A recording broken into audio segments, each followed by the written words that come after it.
Alhamdulillah Rabbil Alameen. Wassalatu wassalamu ala Rasulillah. Alhamdulillah. This is now episode 65 of the podcast Afford. Myself and the Mahdi Locke. And Alhamdulillah, I have a special guest with me today. Again, Al-Hajj Abu Jafar Al-Hanbali. Assalamu alaikum wa rahmatullah. And today's topic or title is the nature of reality. So this is going to be a follow-up on our last podcast called The Secular Mindset, because dialectical materialism is an outgrowth of the secular mindset. And what we're basing a lot of our discussion on today is a podcast that was done last year. It's on the Geological podcast where he sat down with Firas Zahabi, and that's how you properly correct his name, pronounce his name. He says it's Zahabi. It's a 1 hour segment from a longer 3-hour podcast that they did.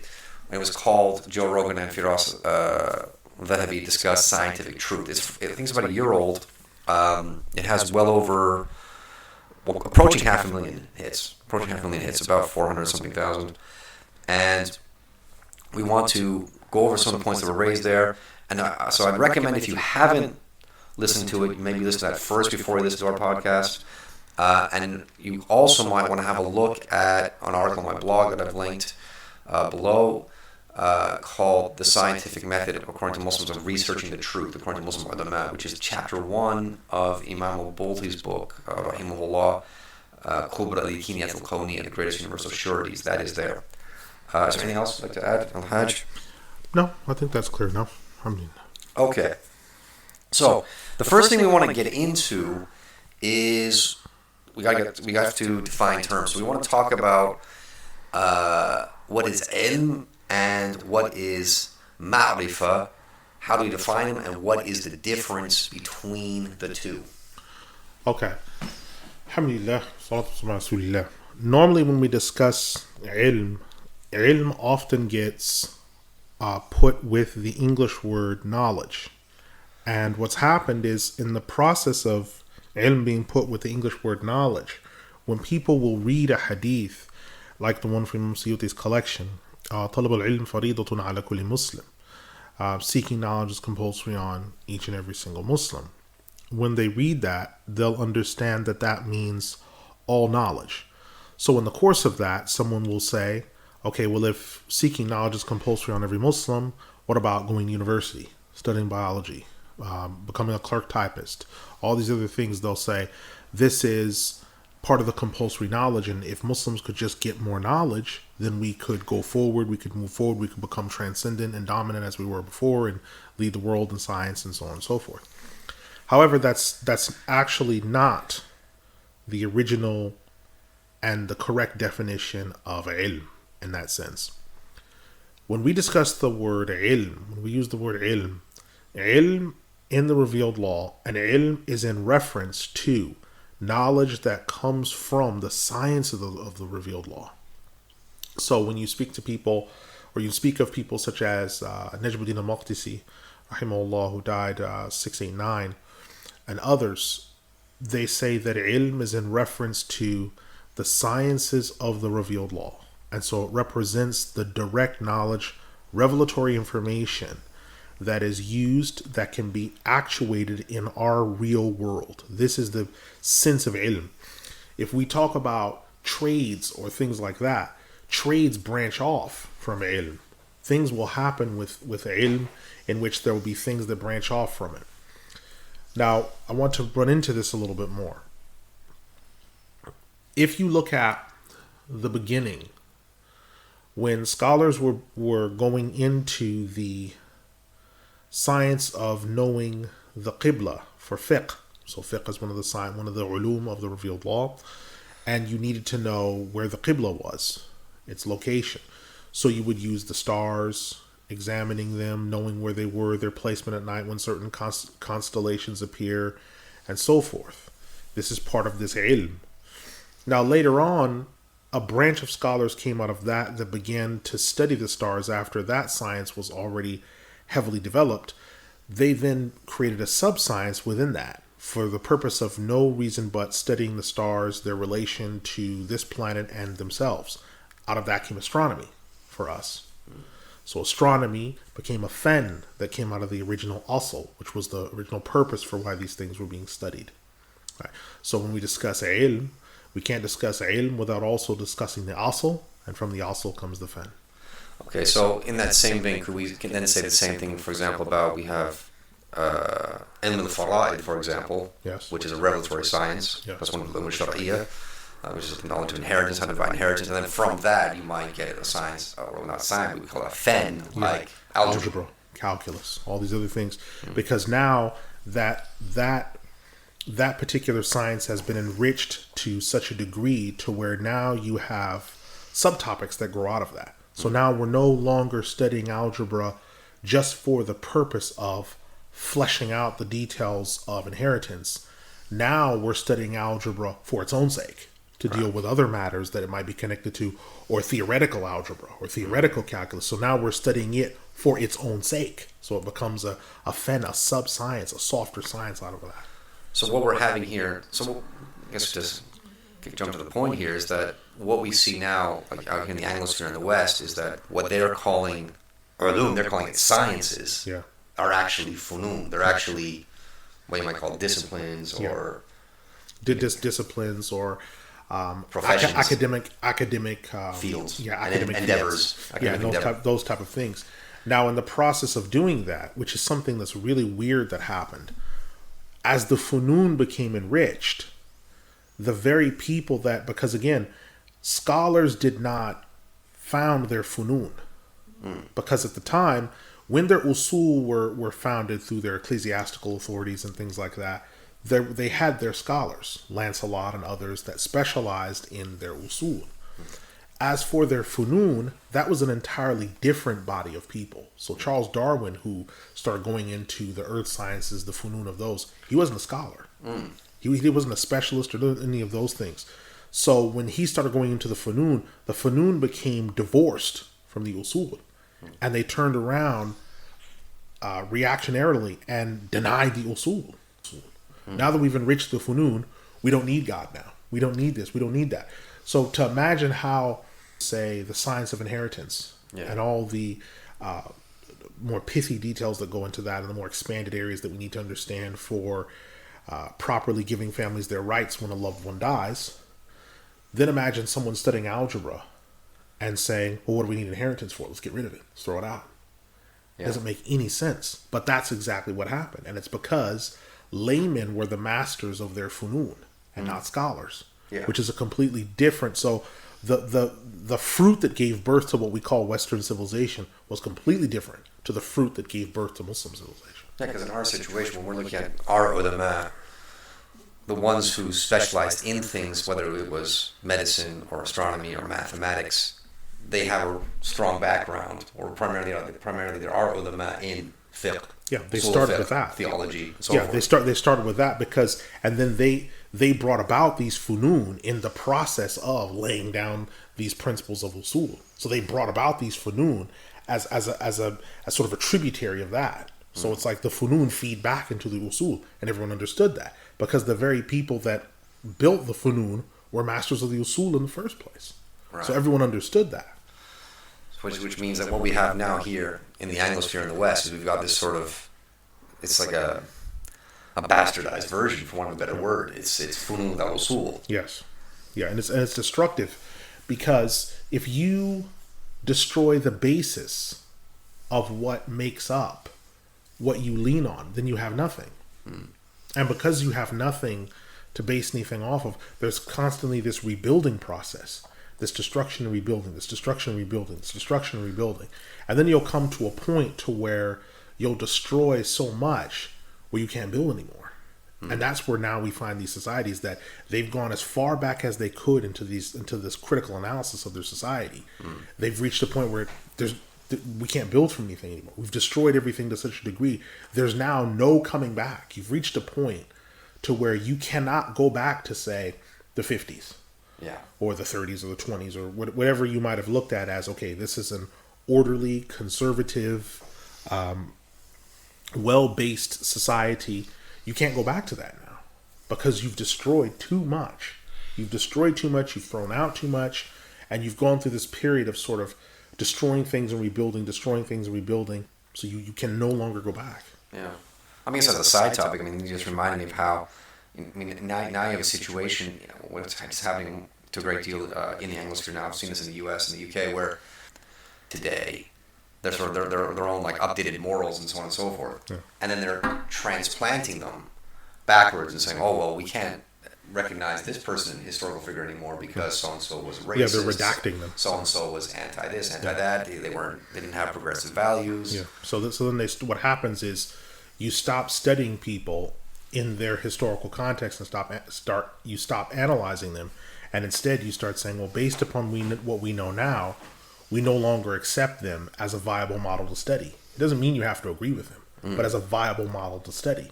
So now you can probably go to universities now to where you cannot study, say, Hitler. Yeah. You can't study Mein Kampf. You can't study Joseph Stalin's selected writings because, no, these people are villains. We're not allowed to study them. Or even closer to home. I mean, I think an example I saw recently was like Cecil Rhodes. Yeah. So Cecil Rhodes was known as a colonial officer, but he has something called the Rhodes Scholarship at Oxford University. So some guy, and this is the irony of it, is there's a guy from South Africa got a Rhodes Scholarship to study at Oxford. And then he arrives there, and then he started protesting about Cecil Rhodes' statue there and saying this guy's a racist figure and he shouldn't be there and the statue should be taken down. Yeah. It's like, do you not realize that you are a beneficiary of this? And the reality is okay, he might be, let's say, okay, he is a villain and he represents all those things. He should still be studied. He shouldn't be blotted out from history. Yeah. And obfuscated to the point to where it's as if he's never existed. He should still be studied. It's the same thing with the U.S. now, where they're trying to remove like Confederate statues and like you're just trying to erase all that past. Yeah, it's like, no, these things precisely for the purpose of what they've done, they should be studied. We don't go and look at the Great Pyramid and the Giza Plateau and say we have to figure out a way with all of our scholars and our knowledgeable men of engineering to destroy this structure. Because it was built by men of idolatry. No, leave those structures there. Because through them, we can study history and learn and reflect on what the past had. Okay, so on that point, or to move on from that point, so we have ilm, because from our notes here, ilm is direct reality. So how does, and ilm, as we said, is coming from revelation, these revelatory sciences. So then, what then is Marifah? Okay, when we discuss Marifah, now we're going to another route. And the only way to properly analyze and understand this is to go back to the Protestant Reformation, because we have to contrast it with something. Martin Luther's understanding at the onset of his starting the Protestant Revolution or the Reformation was that when someone believes in Jesus Christ, they have a direct relationship with him through an encounter with the Holy Spirit. And that encounter with the Holy Spirit is supposed to elicit certain feelings. And if those feelings are not elicited, that encounter with the Holy Spirit is not realized, then that means that person is not saved. That's their understanding.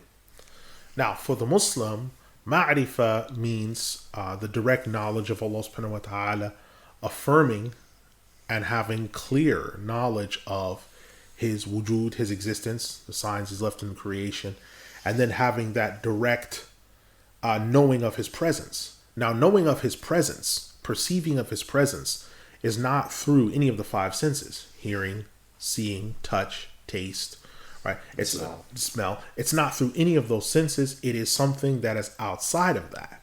Now, when someone has ma'rifah, for example, they enter into the salah, their heart is in a state of hudur, which means it's emptied out, whatever is of the earthly whisperings, whatever things, so they're not thinking about, did I leave the iron on? Is the door unlocked? These are the things. Their heart is empty of those matters, and then their heart gets filled with the yaqeen, with the taqwa, with these other things. Now, there are times where that happens, in which there will be a reaction that is elicited, that is felt on the level of the five senses, that might trigger a man to cry. Or to break down in the salah, or his eyes become teary because he's reflecting on the relation. But that's not the proof of ma'rifah. That's an outgrowth of it. We say that's not even a goal, really. Yeah, that's not the goal. Because a lot of people put that as a goal. They say, like, I've reached sort of maqam because now in my prayer I cry. Yeah, or there'll be people who will say, well, when I pray, I feel nothing. What do I do about that? You're not supposed to be feeling anything. when you're praying. We spoke about this before, and the individual was dumbfounded when I said that you're not supposed to be feeling anything when you pray, because the point of prayer is not feeling. Right. That's not the point of it. So Marifah, having direct knowledge of Allah subhanahu wa ta'ala, comes through knowing his existence, and then also perceiving his presence. And his presence being known as something that someone knows Allah subhanahu wa ta'ala's presence in a way that's above the five senses. So when that presence comes into them, or that presence is perceived by them, what they know is it's an alien presence. They know, everyone knows if they're in a room and they know that someone else is there other than themselves. Yeah. They perceive that presence. It's not felt. Yeah. They might use that word in English because of lack of, I feel a presence. They don't necessarily feel a touching. Yeah. But what they're making reference to is a perceiving of that presence. So when you look in the Quran, you see Nabiyyuna Musa alayhi salam being spoken to by Allah subhanahu wa ta'ala, the Lord of mercy, who, when he speaks to him, Nabiyyuna Musa alayhi salam, he doesn't see him.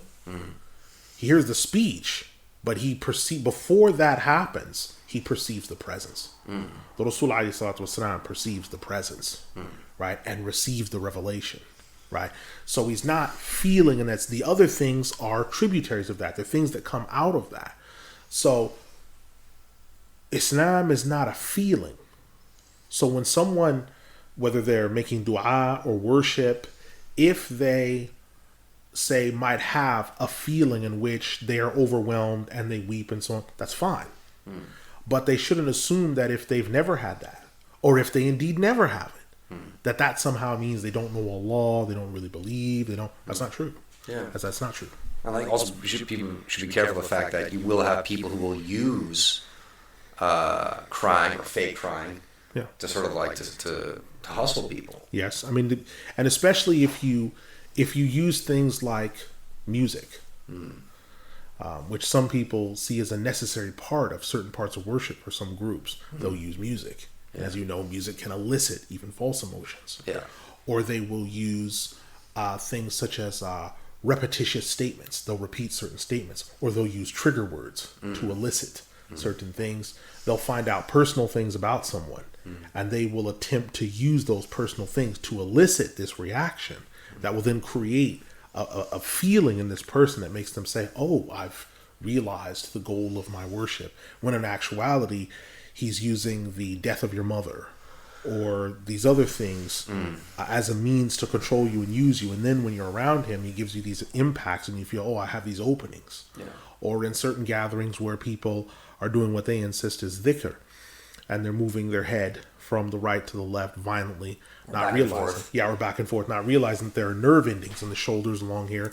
And if you press those, it's the equivalent of switching off a light. And you go unconscious. Now, they don't realize that. So when they come into consciousness, they assume, oh, subhanAllah, I've gone into hal, I've gone into wedged. Oh, man, I've really reached this level of ma'rifah. I've arrived. Yeah, I've arrived. Yeah. I've reached this level of ma'rifah, which if I don't have that, then I know I haven't reached it. It's like, no, that's not true. That's not the goal. That's not the purpose. But if it's there, yes, it's an alama of the ma'rifah being there. But the sign of it being there doesn't take away from the fact of it being there, even if the sign of it being there is not there. Right. So, in essence, faith is not a feeling. So here's some other points. No, iman is not a feeling. Yeah. Now the iman, and this is another thing that's very important, because we face a situation where you and I have had to translate iman as faith, but the word faith or fetus has had a certain understanding poured into it in English. Now, iman, as we know, the linguist, is tasdeeq. Yeah. It's truthfully testifying of the reality of something. Yes. Just like ashhadu an la, I bear witness. You don't say ana ash'uru, I feel. Yeah. There's no God but Allah. No, I testify. Yeah. So whether the unbeliever accepts it or not, the reality is truth. You are testifying to a reality that is a fact. Now, if you didn't, that reality still remains. Yeah. That's why it's ashhadu, right? Amantu, I have tasdeeq of, I truthfully recognize. I recognize the truth of such and thus and so. Right. Versus an adhunnu, I think. Okay. So now we need to draw a connection here, because I made a note here also about, because we said law is not known by the five senses. Now here's a point here about colors cannot be known. This is connected because Imam Mustafa Shatti rahimahullah in the Divine Texts in the 6th unit under strengthening the principle regarding tasawwuf, under the discussion of worshipping Allah as if you see him. And again, this goes back to the point that we just discussed regarding Marifah. When you're worshipping Allah subhanahu wa ta'ala as if you see him, okay, if you see Allah subhanahu wa ta'ala as you're worshipping him, or worshipping him as if you do, okay, that also is above the normal 5 senses. Now, in response to this, someone will say, okay, well, how do we understand and put all these pieces together? Okay, well, it's understanding the creation for what the creation is. And we're going to come back to this topic again as we go further down. The issue of mumkinul wujud versus wajibul wujud. So Allah subhanahu wa ta'ala is wajibul wujud. His existence is a complete existence and a true existence because he doesn't depend on anyone else. He doesn't require anyone else for his living and his establishment. He's self-sustaining. Yeah. Yes. Whereas mumkinul wujud is what we are. We depend on Allah subhanahu wa ta'ala for our existence. And in order for us to carry on, we require sustenance and things like that. And these things have been given to us by Allah. Now, colors, as an example of colors are elements, meaning they're things that go inside of objects. Now, a color can't be manifested unless it's being born by something. So, for example, the room we're sitting in, the wall is beige, right? But the color beige has to be on something in order to be manifested, to be realized, right? The wall itself doesn't need any color. If this wall was stripped of paint, the wall would remain as it was, with or without color. So understanding this, that these attributes that we have, whether they're in the creation, other things, it's borrowing these attributes. The tree that we see outside that's green, or its trunk is brown, right? It's borrowing these attributes. And we're just looking at water and air. They're borrowing these attributes. When we see a lion that's strong, mighty, brave, these other things, all of these matters are attributes that are being borrowed. Now, the things, they still exist, but their existence isn't like Allah subhanahu wa ta'ala's existence. Yeah. And understanding that their existence is contingent then enriches us with greater knowledge of Marifah, because now when we begin to study the creation, we have a greater understanding. We're not deceived, as some people might be, by seeing the constant coming and going of seasons, that means the creation is eternal. Because if someone didn't understand these realities, when they looked at the coming and going of seasons, they would assume that the grasshoppers we saw last summer are the same grasshoppers we're seeing this summer. The flowers we saw this summer are the same from last summer. It just carries on again and again. And this cycle of reincarnation, we must break the cycle through yoga, or through meditation, or through the Eightfold Path, or through samsara, or through reaching a level in which we can discard our clothes like the giants. That's what they would think. But no, these things that we're seeing of things breaking down, these flowers we see now are not the flowers we saw last year. They're a different set of flowers. And there comes a point where these things start to break down as a creation. They go through a cycle, life reaching its prime and its ultimate, then dying off. Right. And Mustafa Shatti, what he's saying is that what we're seeing in the creation are reflections of a reality that Allah subhanahu wa ta'ala is giving us, that He, Allah, is the one who is behind all these affairs. And direct knowledge of Him, of His wujud, of the hudur that we have in our hearts when we worship Him, and so on and so forth, seeing His signs and His wonders and what He's left behind. The evidence of this is what gives us Marifah. And out of that Marifah, when someone tells there's no God but Allah, Muhammad is the messenger of Allah, then comes the ilm that comes from this. And the iman, فَعْلَمْ أَنَّهُ لَا إِلَهَ إِلَّا اللَّهِ. So no, have ilm, there's no God but Allah. Right, so that out of that comes everything else that comes.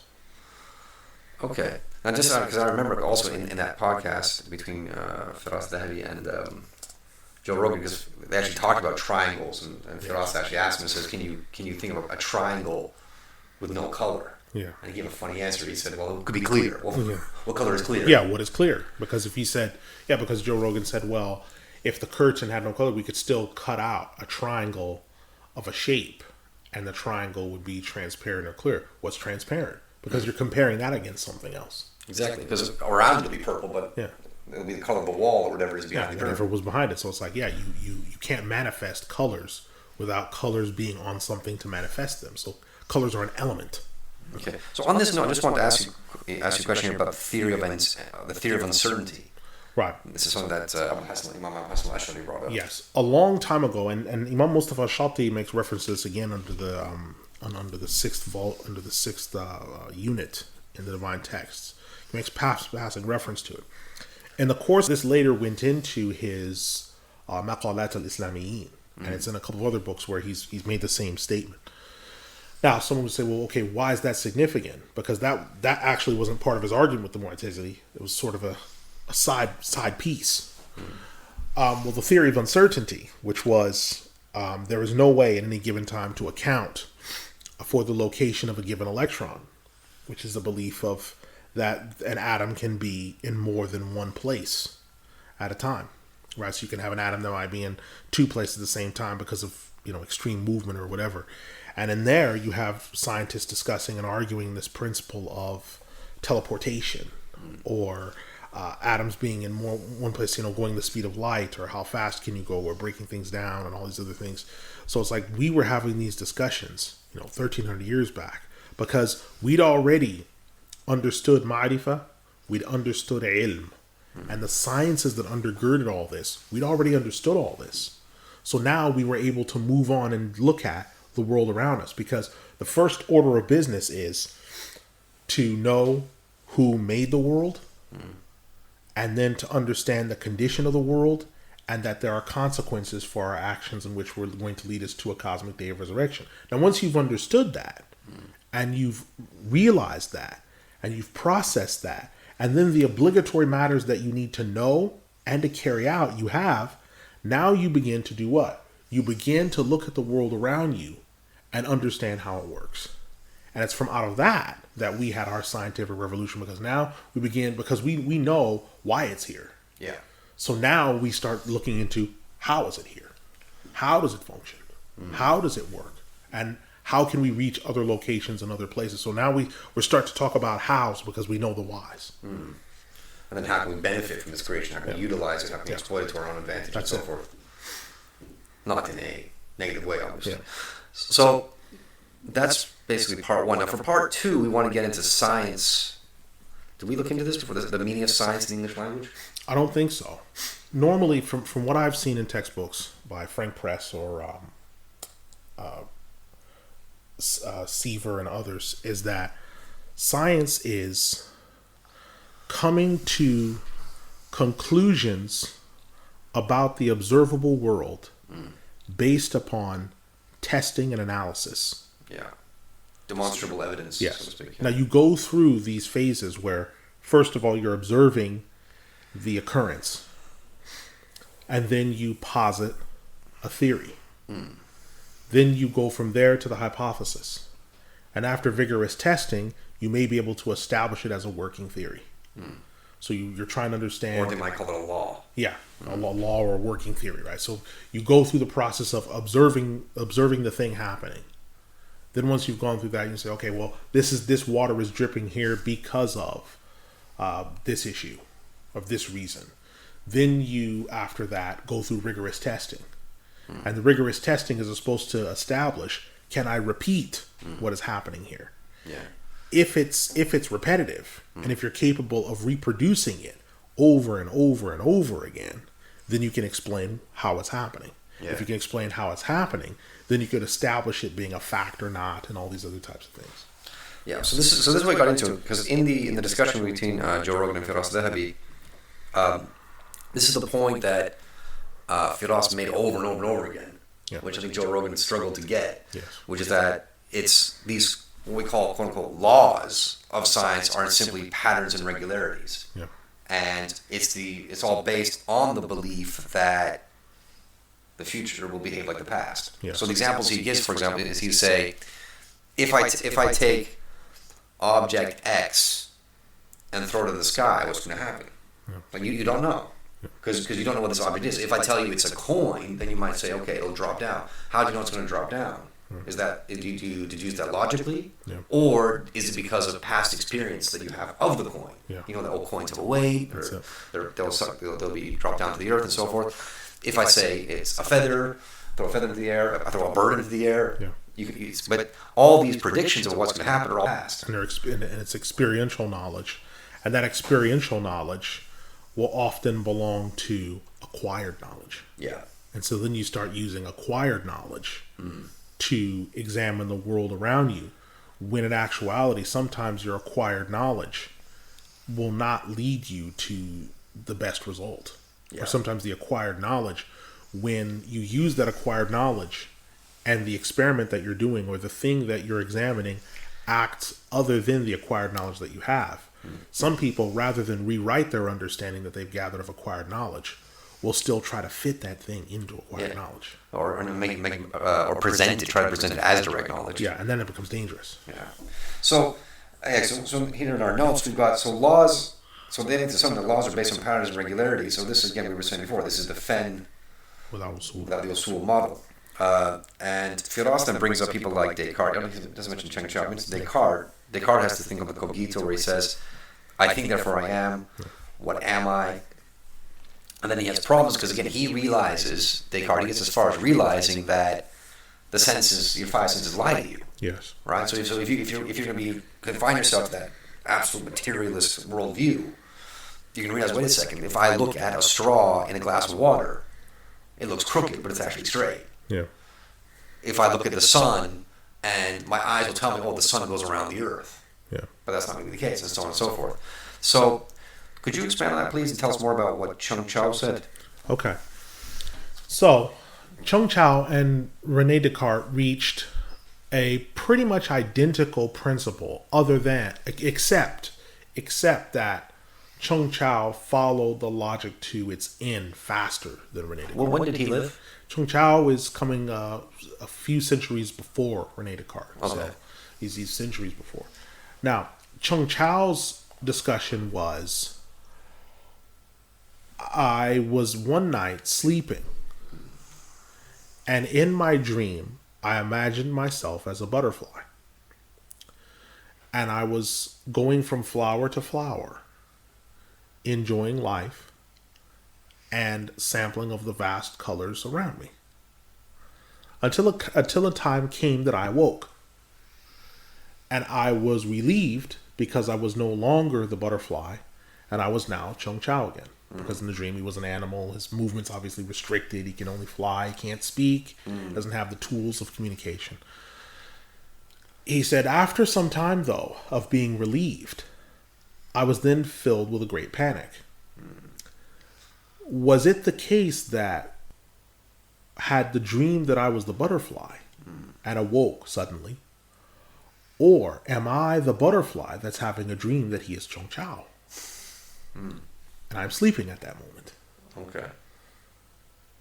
And he spent the rest of his life trying to establish which of those it could have been. Now that goes together with a movie we discussed, The Fly from 1986. And there comes a point in that movie where Seth Brundle said, all this time, I thought I was a human being transformed into a fly, but maybe I've been a fly that's sleeping. And I'm waking up. Because there were a lot of philosophical overtones in that movie in terms of understanding, consciousness and what are all these things. Now, René Descartes reaches the point of saying, I think, therefore I am, because he doubts everything around him. Okay, that I'm not capable of establishing that because my eyes could be wrong. My hearing, I'm hearing something going further away, but what does distance mean? Yeah. Right? I'm touching that, but what does touch mean? Because touch is interpreted data. I'm tasting. What does taste mean? That's interpreted data. Right? So he's looking at all these different things. And so he comes down to the only point that he can establish as far as he's concerned, which is his own existence, his own being. I think, therefore I am. Yeah. But somewhere along the line, he reaches the same problems that Chung Chou has now reached. Because now he's saying, well, what is consciousness? What is existence? What is wujud? An area that a Muslim will have already covered way up the line. Yeah. He will have covered who is his Lord, what is existence, what is the nature of creation around him. Those questions have already been answered way up the line. Yeah. But for someone such as René Descartes, who's now coming into an era that is becoming more and more secular. He's now trying to deduce and discuss. Now, this is the interesting part. He is trying to interpret the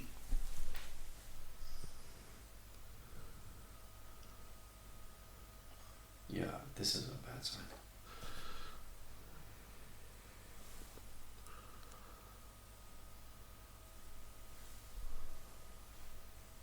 Where'd it get chopped at? Oh, now I've got some blank space. Okay. Oh, yeah, maybe I should just pause it for a second and let it catch up with itself. Yeah. I'm about to make a point that's... So, he starts to examine this situation, and what I want to put forward is something very interesting. Rene Descartes and Chung Chou and similar thinkers, the situation they face is this. They're looking at the creation around them, and they're trying to devise a means of independently understanding the creation around themselves while using the tools that are subject to the same creation. And this is the problem they found. Initially, they didn't find this problem. Initially, they're thinking, okay, well, the intellect is independent, consciousness independent of the creation.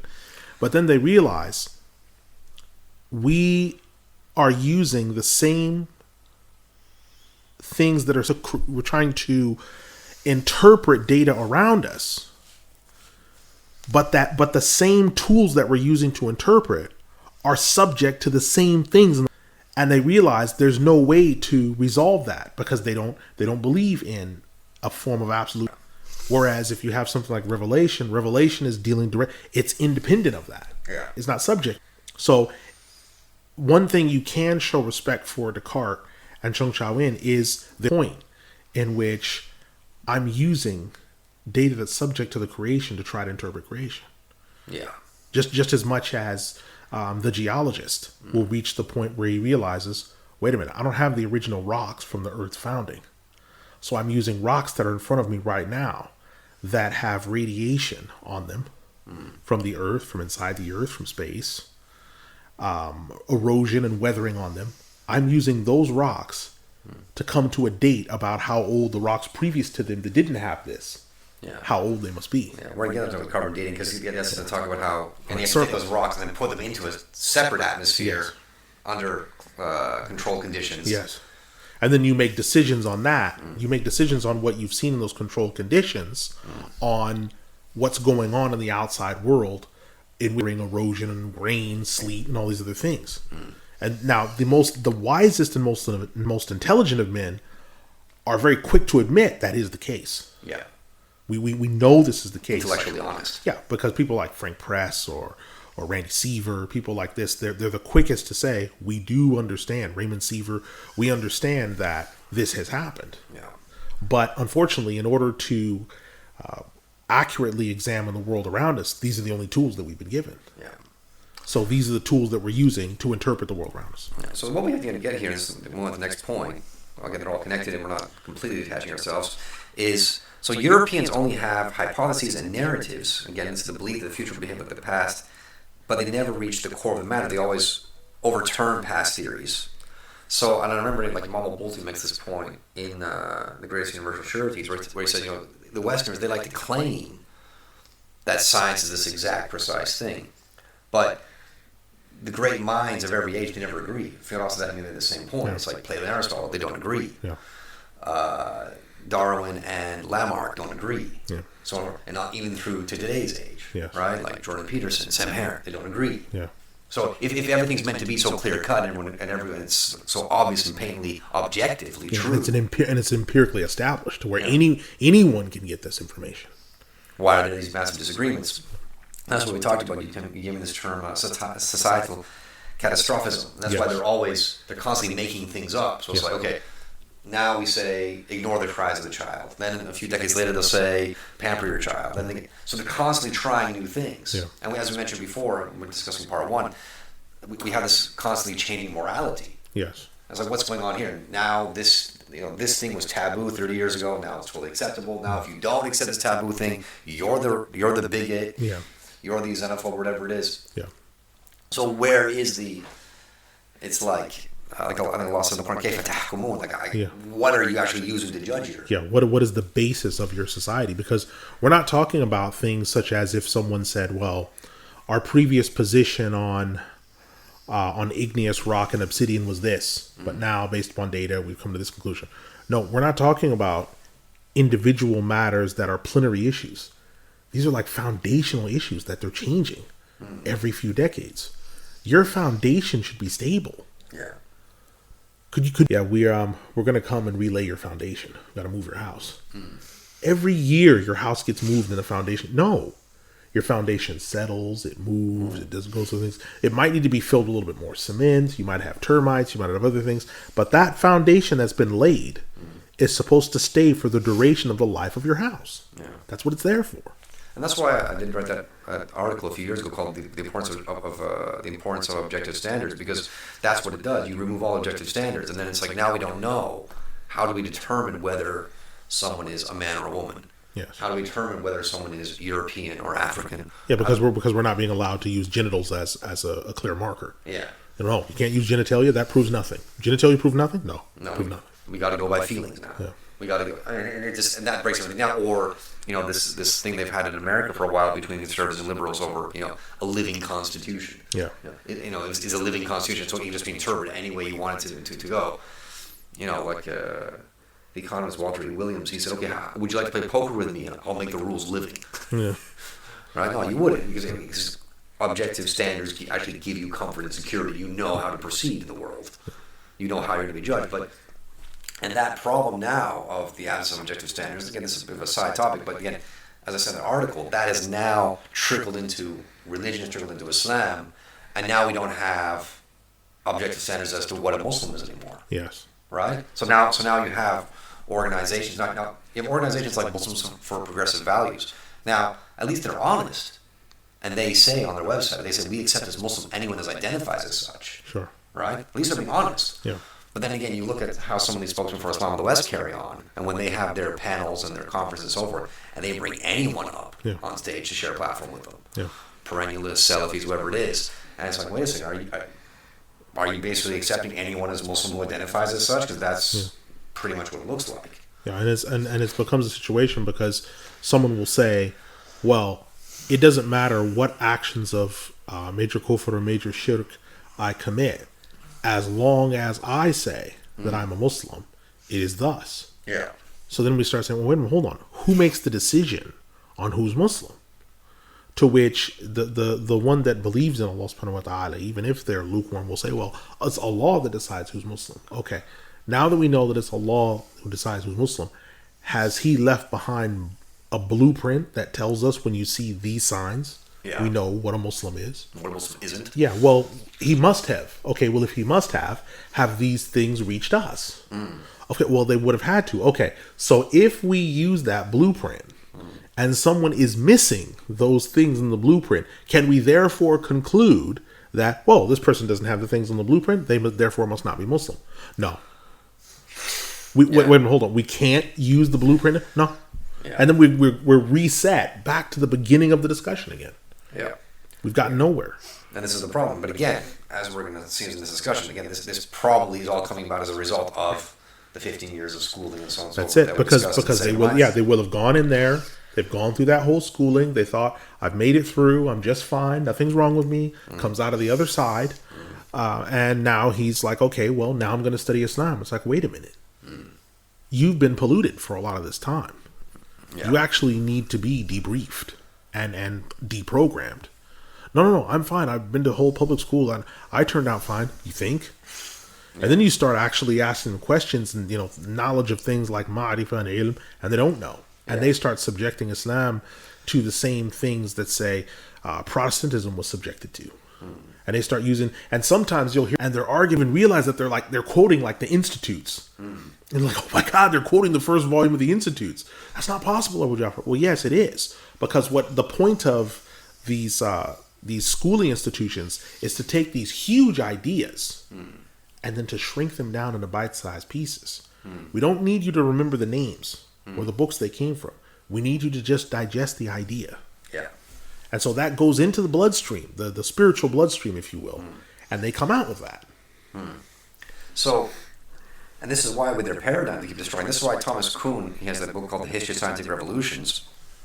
And he describes it should be a natural process because he said that also if you have a paradigm, and he gives an example of where we say that, time of Copernicus, like that the Earth goes around, the sun goes around the Earth, right? You take that as that's the paradigm you exist in. But then you keep researching, you keep digging, and so forth, and then you realize, wait a second, this doesn't fit the paradigm.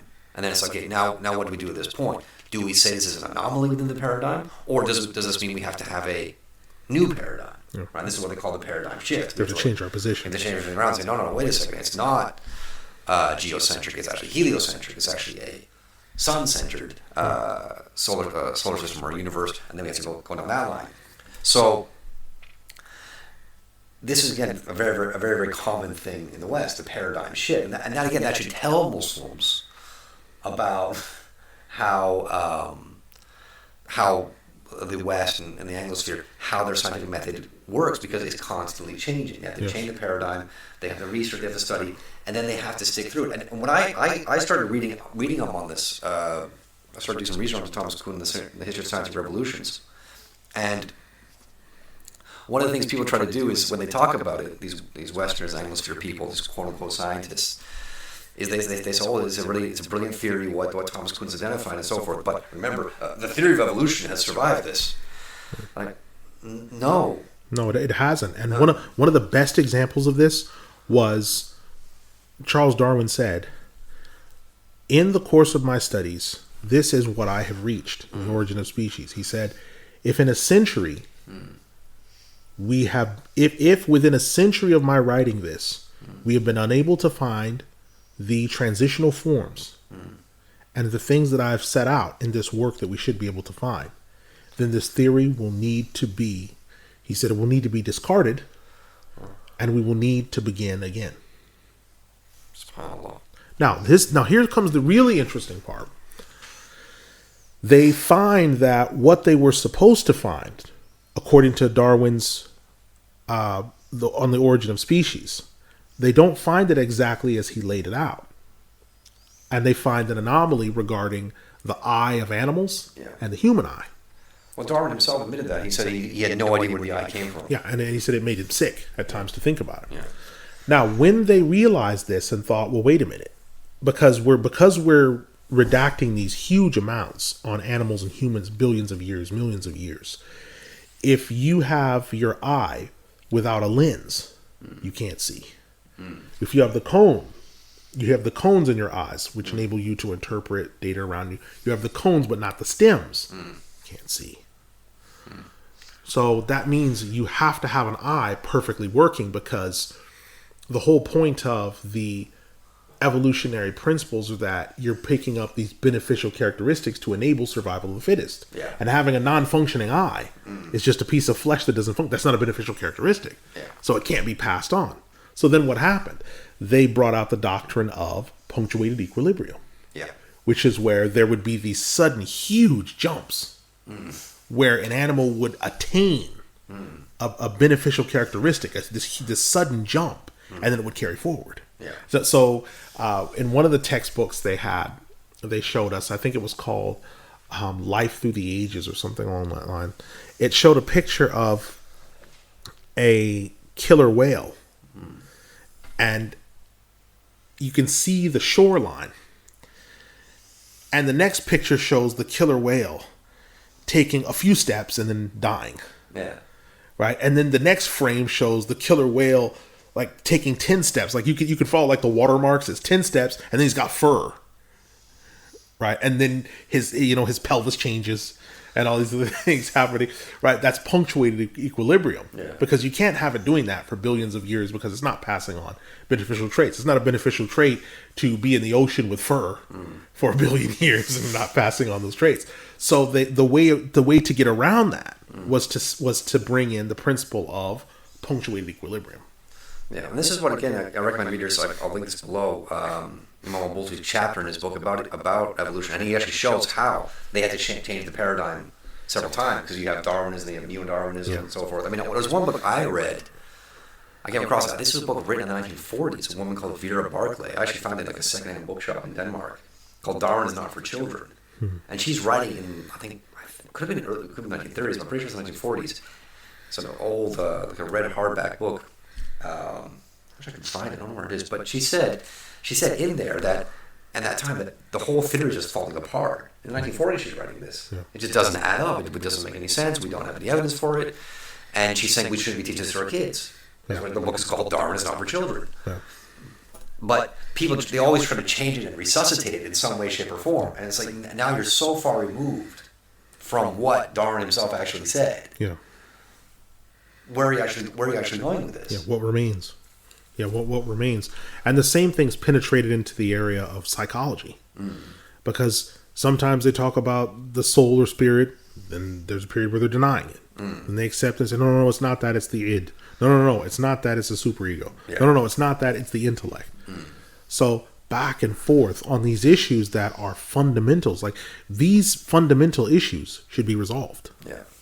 The whole point of scientific advancement at this point is not to go back and destroy the Usul. The point should now be to advance the funun and to advance, to build on that, and to also advance the general quality of your life. So you shouldn't have a situation in which you have been able to bring about massive wealth, but the people are more unhealthy than they've ever been. That shouldn't be the case if you're advancing. For real change within your people, that shouldn't be happening. So, this is we get back to this point. So, bring in evolution and carbon-14 dating. So, carbon-14 dating. That's another example of the problem of direct knowledge and acquired knowledge. Yes. So when you look at a rock formation, so you go to let's look at an example of the Grand Canyon in the United States. Someone looks at the Grand Canyon, and someone did this. I don't know whether he intended it for geological reasons for evolution or not, but pictures were taken of the Grand Canyon in the 1870s. Then 100 years later, people were also taking pictures of the Grand Canyon, and what they found was there was little or no change. So then the discussion became, rather than say, well, wait a minute, if there's been little or no change in 100 years, not only do we have to throw out the theory of catastrophism, which the earth was shaped by sudden violent events in every instance. They chose not to do that and to instead go to another extreme, which is uniformitarianism, and say the earth has been shaped at all times by slow, accumulative things occurring on earth. And so they then began to say the Grand Canyon must be millions of years old. So then we have to start looking at direct versus acquired knowledge. So the direct knowledge we have in front of us are the rock formations. We have the fact that the Grand Canyon, when you look at the river that flows through it, it's flowing upstream and not down. Which is evidence that most likely what occurred is there was a washout, there was a spillage.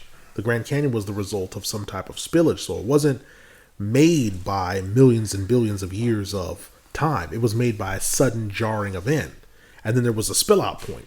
It's just like if you've ever as a kid played in the mud and you poured like water, there comes a point where water will build up behind like your mud castle or whatever else, and then when it gushes forth, it creates this spillback, and then the spillback will come, and sometimes the water will even flow up. Right, and so we see the river flowing up. But rather than contend with that and say, well, maybe we need to revise our position. Or shift our paradigm. Yeah, they said, no, we're going to do carbon-14 dating. Now, the carbon-14 dating will give you 4 different dates and sometimes more. Why is that important? Well, because what you're doing is you're taking rock. You're taking it out of the environment that it's in at that moment, which is outside in the open weather. You're taking it into a controlled environment in a lab or another location. You are then making a judgment. That judgment being made is the isotopes that break down in this rock formation will take this period of time to break down. So if you say it takes 2,600 years for this isotope to break down, so half of that equals this. Now, I'm not 2,600 years old. You're not 2,600 years old. So how are they arriving at this conclusion? Well, they're assuming that there is a regular, consistent, and uniform pattern of erosion, obtaining of radiation and giving off of radiation over a period of time. Then they inflect it back. Yeah. Now, every geologist has always given the same answer to this matter, where they've said this is akin to coming into a room and finding a candle that's burning. And the candle is halfway down. Yeah. And you then watch for another hour, and the candle decreases by another hour, and you come to the conclusion based upon that the candle must have been burning for 2 hours. But you'd be wrong to do that, because you don't know if the candle was lit, it was already like that. You don't know whether it burns at a different rate and whether it started burning quicker because of heat or other things. You don't know. But because you've come to that in conclusion, you started off with a fallacy. Yeah. And this is what happened. So they say, okay, well, we're not going to accept the date of the Grand Canyon being 4,400 years old. No, that's out of the question. That's impossible. Why? Well, because we've already established that the Earth is billions of years old. We've already established that. How have you established that? Through the same means? Yes. So this is a circuit. Yeah, so now we're doing a circle. We're like, wait a minute, hold on. In order to independently date the Earth, you've taken portions of the Earth and dated the Earth with the portions from the Earth to come to an independent conclusion about the Earth. Yes. Whoops. See, and this is what's happened. Okay, do we have access to any other outside data that would tell us about Earth's age or what it's made up of or what its origins is? No, because they've given up on that. Yeah. They've given up on grand narratives. They've given up on there being prime knowledge. They've given up on that. So for them, this is as good as it gets. Wow. And this is why, inshallah, I hope one day you can write something on this.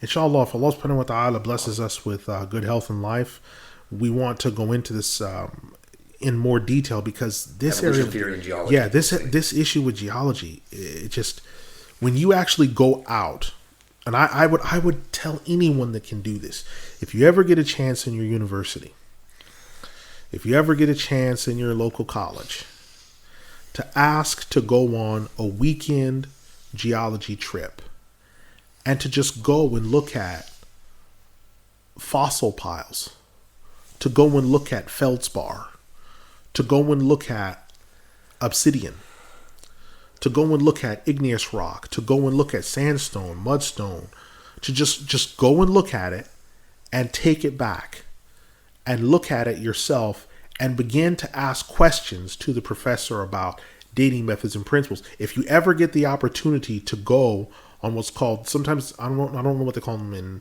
the United Kingdom or other places, but they used to be called dating missions or dating appointments, which is where you actually go in, you take them into the lab, and you run them through the data to date them.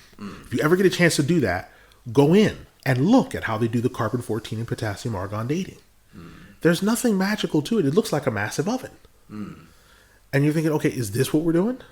Yeah. When you take the mysticism out of it, yeah, you can now see it for what it is. And then you start to ask questions. Okay, well, what about this? What about that? And because you're dealing with people who are looking at the information firsthand, they're going to give you firsthand answers.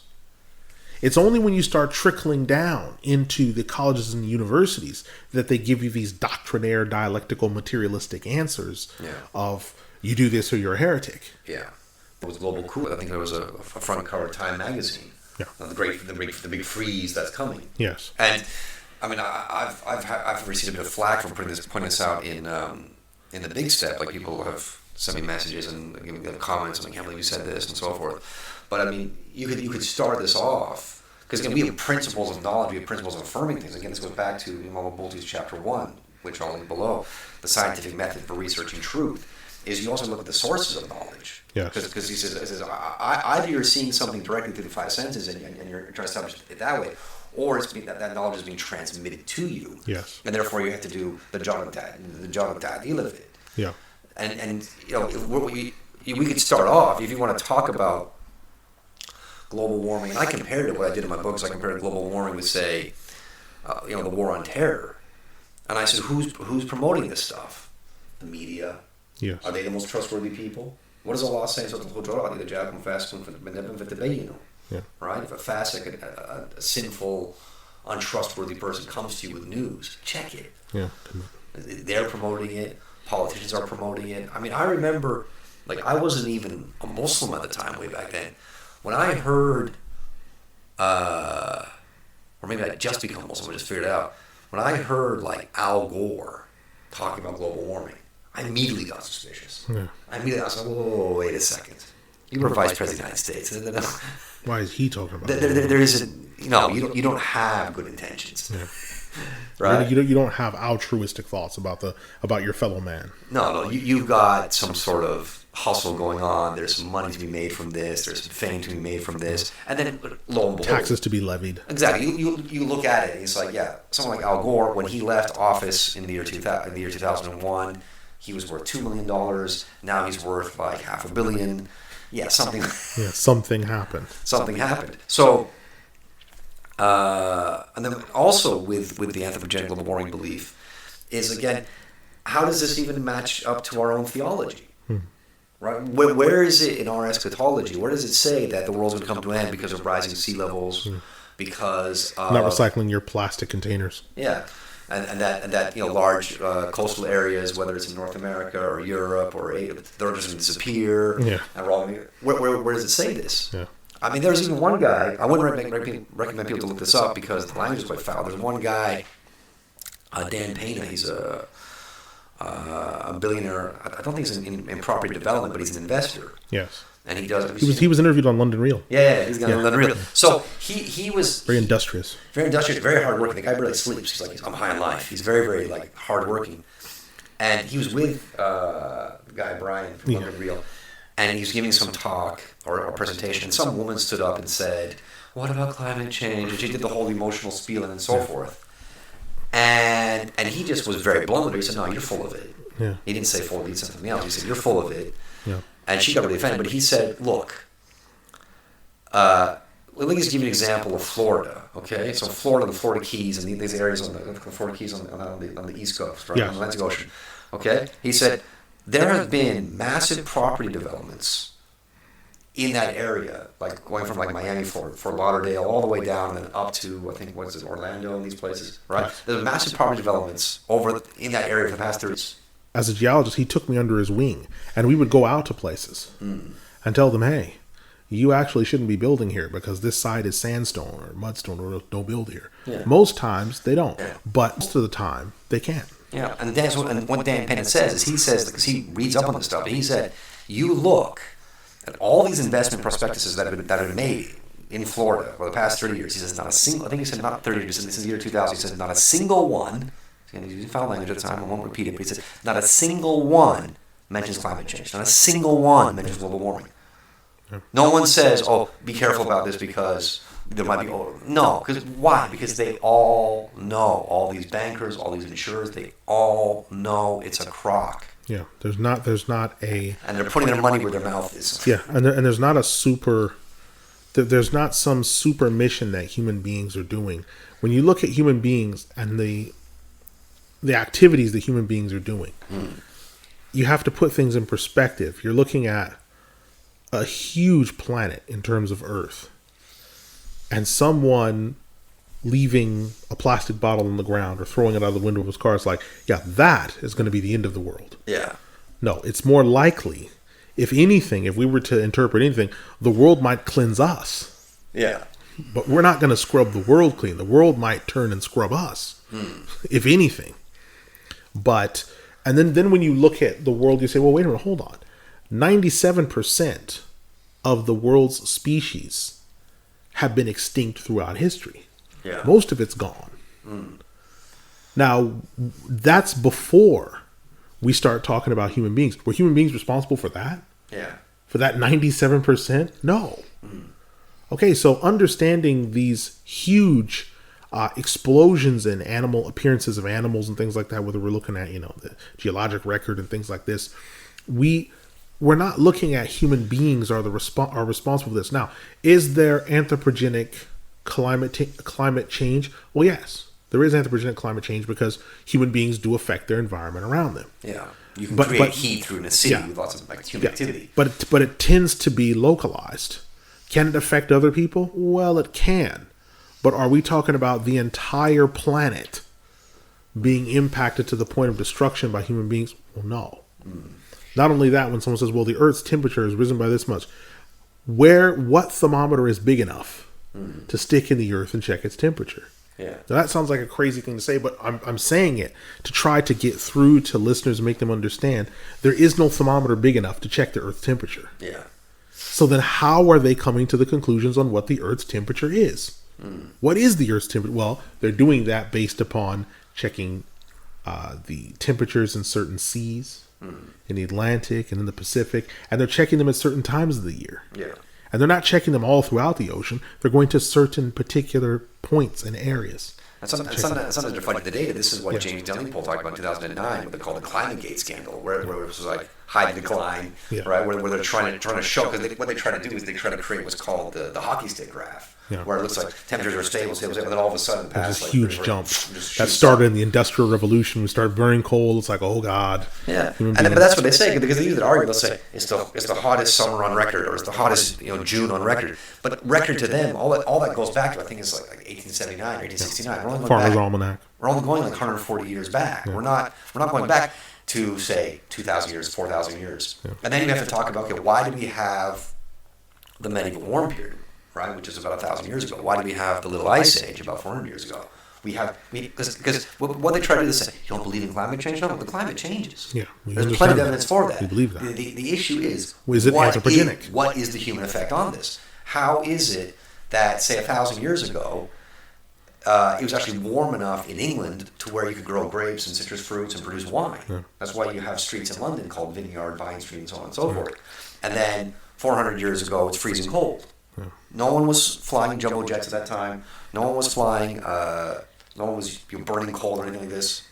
And I think the other thing I find really shocking about this, how Muslims don't think, is, look at some of these people, again, who are promoting climate change. Look at people, again, like Al Gore or some of these actors, like, Leonardo DiCaprio, these kind of people. These people live in, like, 18-bedroom mansions. Like, their energy... On the coast. Yeah, on the coast. Like Al Gore... And they fly regularly. Exactly. Right? They fly regularly in private planes. Yeah. In private planes, not commercial, private planes. They have, like, 10, 12 cars. In order to go to events to tell you to consume less. Right? To tell you to use, like, one sheet of toilet paper. And Jay Leno's got, like, 22 cars in his garage. Yeah. None of them are electric. Yeah, you don't see the hypocrisy in that. I mean, like, Al Gore has seafront property. He has another house, I think somewhere in Canada, where it's like an 18-bedroom mansion. It's like his monthly electricity bill is like what you and I would consume, like, in a decade. Yeah. I mean, it's just absolutely ridiculous. But so we're supposed to listen to these people and take their lead? Do they believe in it? It's like their actions don't show that they believe in it. Yeah. Like if Al Gore moved into a yurt... and said, we've got to do something. And he like stopped wearing clothes, and he stopped using electricity, he stopped using gas, and he lived like a really rugged life. Just went Neolithic. And he just went like he just wore a burlap sack and said, the end is nigh. Yeah. Then you might take him seriously. But I was like, no, he is burning off so much energy and putting out a massive carbon footprint. Yeah. But he's telling us we gotta cut down. It's like, and he and his family live in a state of largesse. Yeah. He and Tipper Gore, they live in largesse. That largesse is the closest word I can just think of. It's just explaining like how opulent their wealth is. They live in largesse. Yeah, and then I think another guy's Bono, their celebrity, like he talks about sometimes. There was one time where I think he was at a concert. He was on tour somewhere in Southern Europe to a concert, and like he didn't have his favorite hat with him. So he had it flown on a private jet from Ireland. like, are we supposed to take these people seriously? Their actions clearly betray that they don't believe in this stuff. What's his carbon footprint? And this is again a point I made in a big step. A point I made numerous times in my blog.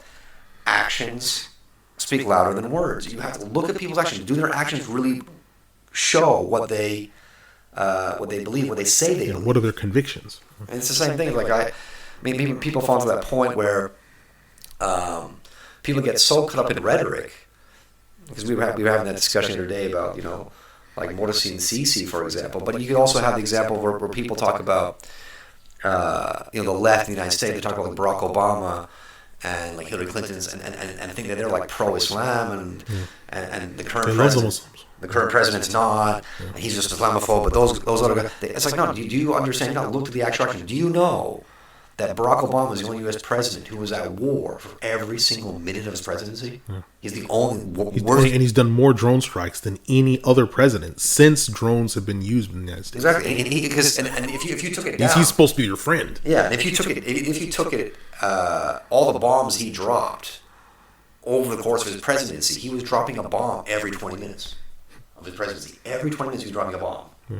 And a lot of that was in Muslim countries. There was drone strikes in Pakistan, bombing Libya, right? Wedding parties, killing children, all that stuff. Hillary Clinton is responsible, by and large, for the destruction of Libya. Now you've got slave markets in Libya, all these kind of things, right? But because these people come on Twitter and they say, Muslims aren't terrorists. Or Happy Ramadan. Right? Or... Not wear a headscarf. Right? Or because, Barack Obama gave a speech in Cairo. It's like, no.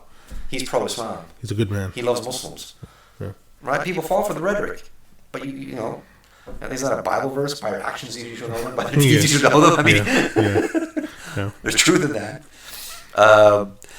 Another one we brought up, again, because I don't want to break this point because we raise this in the secular mindset. Because, again, part of the secular mindset is where we do see Muslims in the Anglosphere, people who put themselves forward as scholars in the Anglosphere as leaders, quote unquote, and they're going to say stuff like, they will talk about religious issues, they'll talk about Islamic issues, they'll talk about fiqh and theology and so forth, but they won't question anthropogenic global warming, they won't question these politicians, for example, and then they won't question things like vaccines. Yeah. They won't ask questions on these things. And they'll actually will mock Muslims. If Muslims question them, they'll mock them and say, look at these morons, look at these idiots, look at these foolish people. Don't they realize that these are the scientists and they should accept them and believe what they say? And are we not going to question? They're trying to take Muslims back to the place where the American white man and the American white woman were in like the 50s. Yeah. Our government knows best for us. Yeah. They're not going back there again. Because it's like that first time you get woken up out of bed with cold ice water, you can't go back to sleep now. You're up for the rest of the day. Yeah. And the Americans that have woken up to these issues regarding vaccines and the harmful elements that occur and people that have been adversely impacted by them, how people that have a genetic predisposition to certain things when they've been injected with certain vaccines, it's woken up those pre-existing conditions, right? They can't go back, but now it's Muslims who are trying to go like back to the 50s in terms of our government wants what's best for us, our government loves us. Wait a minute, didn't you leave some of the majority Muslim countries that because of the fact that they were paternalistic and overweening? Now you're trying to get some Muslims to go back into a thought of being ruled by overweening people that say, we know what's best for you because we're your insurance carers or we're your medical carers. Yeah. And there's no questioning about it. Again, it goes back to the Jack and Fasco minimum of the people don't question the fact that, okay, so we're talking about vaccines and autism. Like, no, autism is a genetic condition. Says who?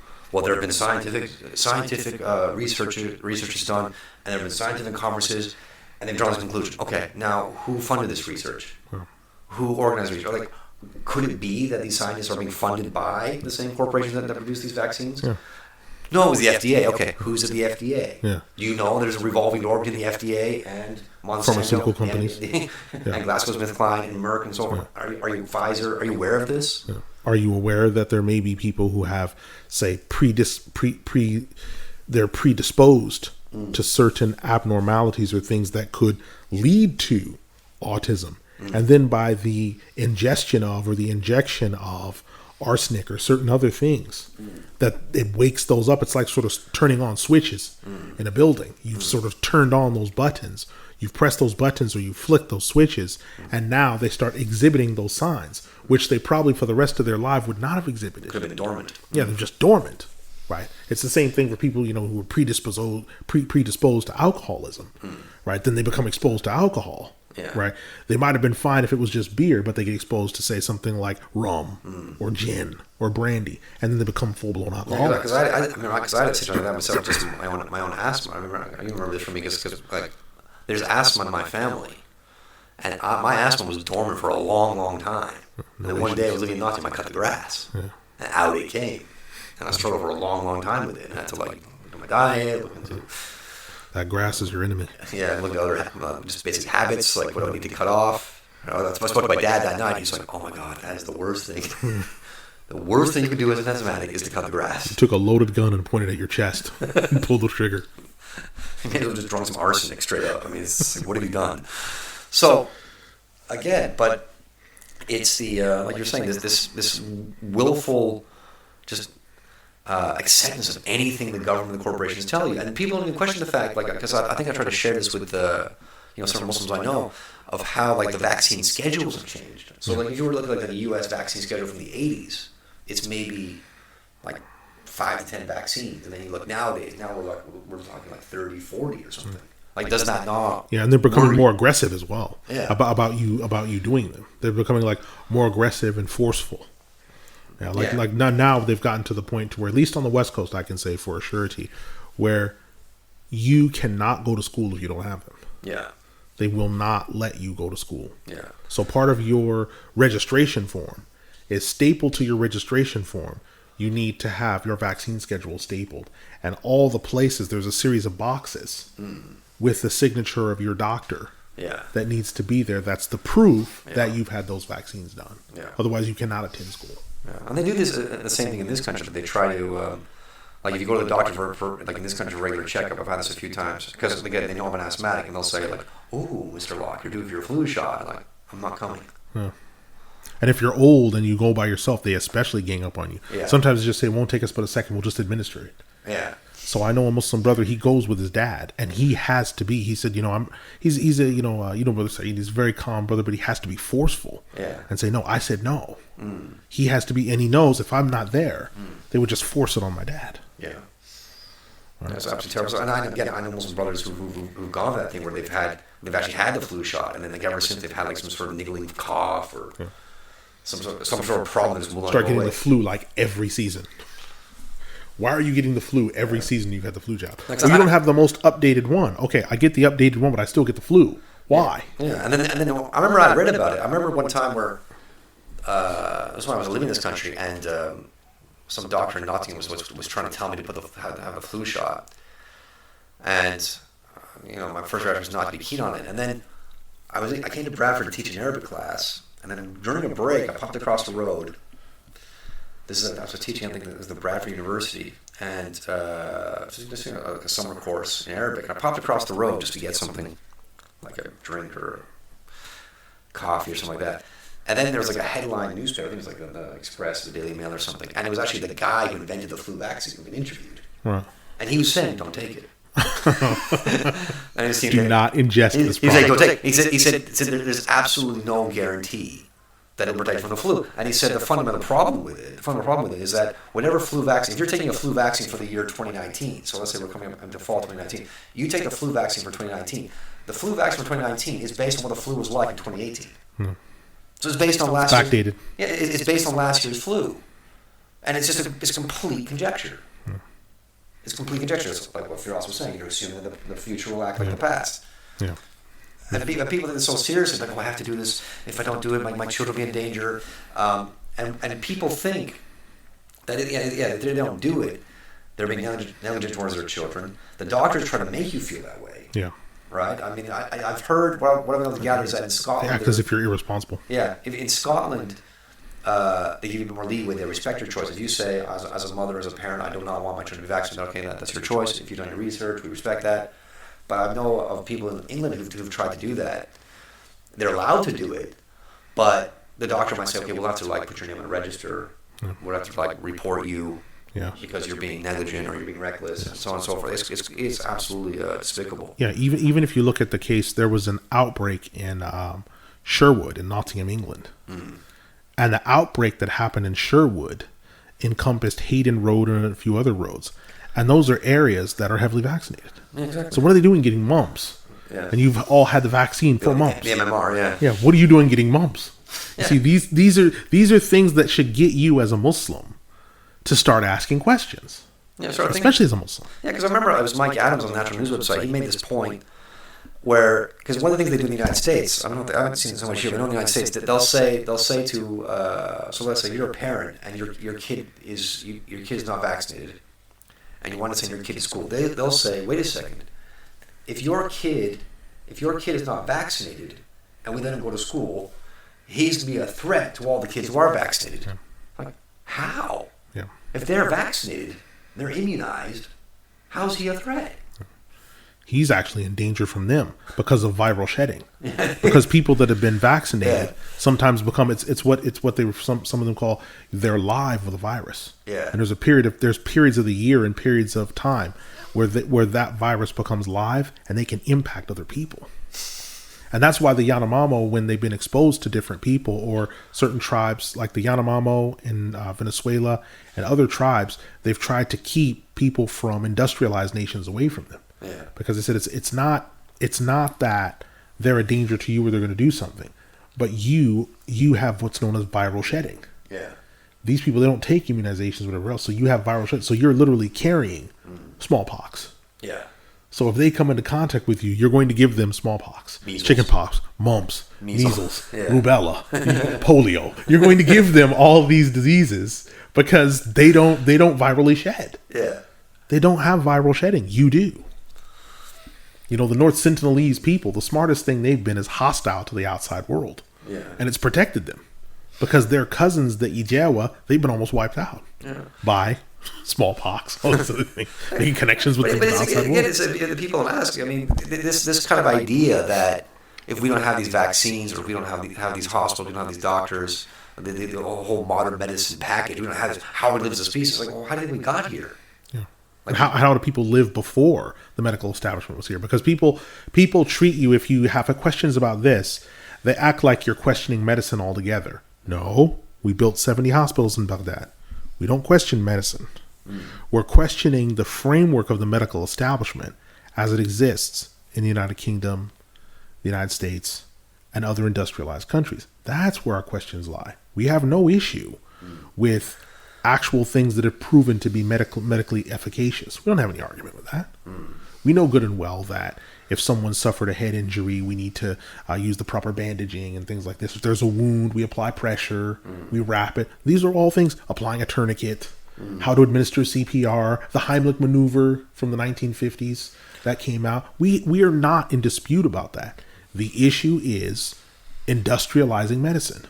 Okay, I have a question at this point, though, about vaccines, because, again, the huge problem in these countries out here is the fact that they put stuff like aluminum in the U.S., mercury, arsenic, so many there's pure poison there.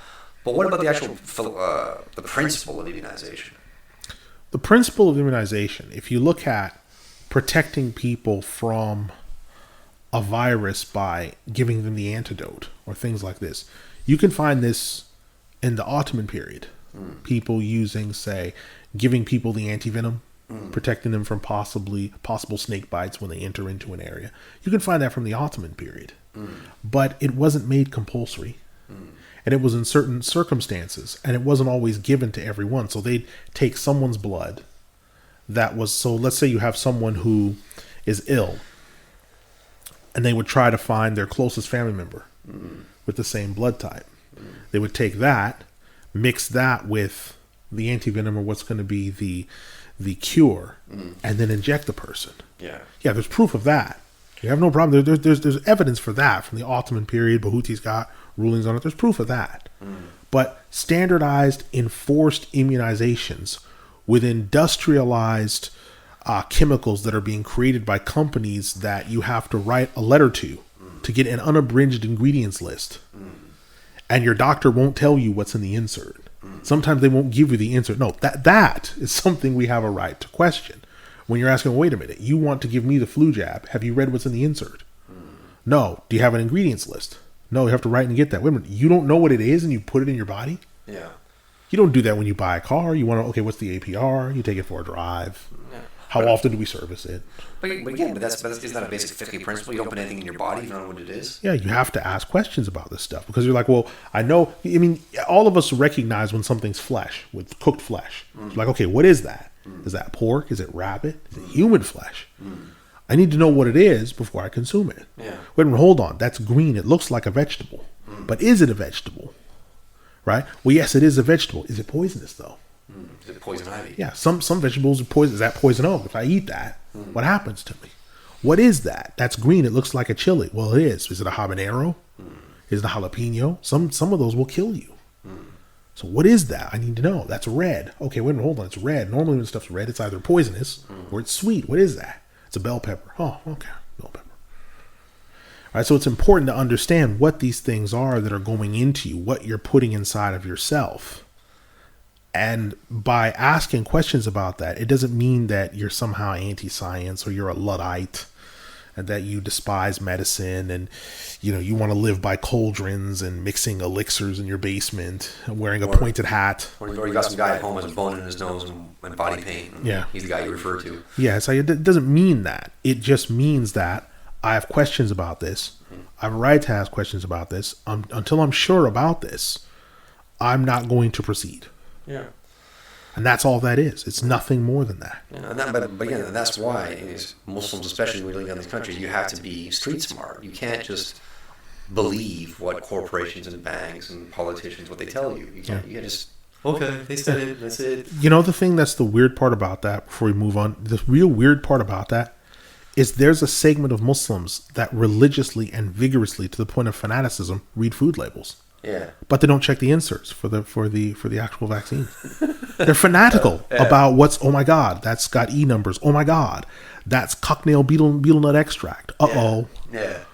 Oh my God, is that halal? Wait a minute, hold on. Fanta, you can't drink that. Wait a minute, hold on. But you can drink Ribena. No, wait a minute. You can't drink Ribena, but you can drink Fanta? Well, okay, I'm not sure. Well, we better get to the bottom of this. Yeah. It was like vaccines. Why are you making fitna, brother? Just take them. Wait a minute, hold on. This isn't a soft drink. Yeah. This is going into your actual genetic, this is like directly going into your genetic material. Into your bloodstream, yeah. What are you doing?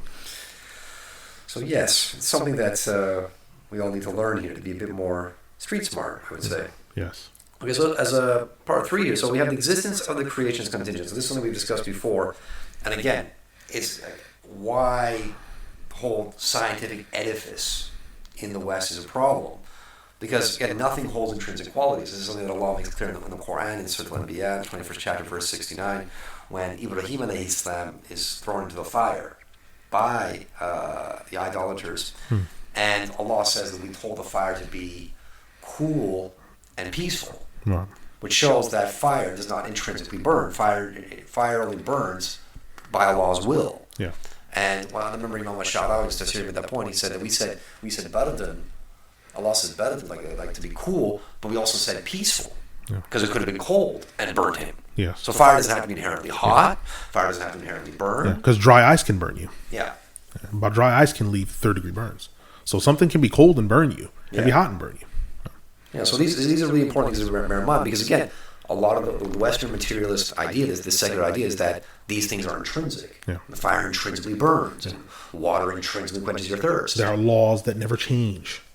Yeah. And also we talked about, when we were preparing this, again, we read Surah Al-Imran in the 3rd chapter, verses 45 to 51, the story of Isa alayhi salam. And what he does, he talks about curing the leper or bringing the dead back to life, but he always says, bi-idhnillah. Yeah. It's by Allah's permission. Again, he's showing it's not my intrinsic ability that's doing this. Yes. Which again, that's a key difference between us and the Christians. The Christians will say, yes, Isa alayhi salam brings the dead back to life. We will say that Isa alayhi salam brings the dead back to life. But for what we say, we mean it's with Allah's permission, Allah's help. Yeah. For them, they're going to say it's his intrinsic ability. Yeah.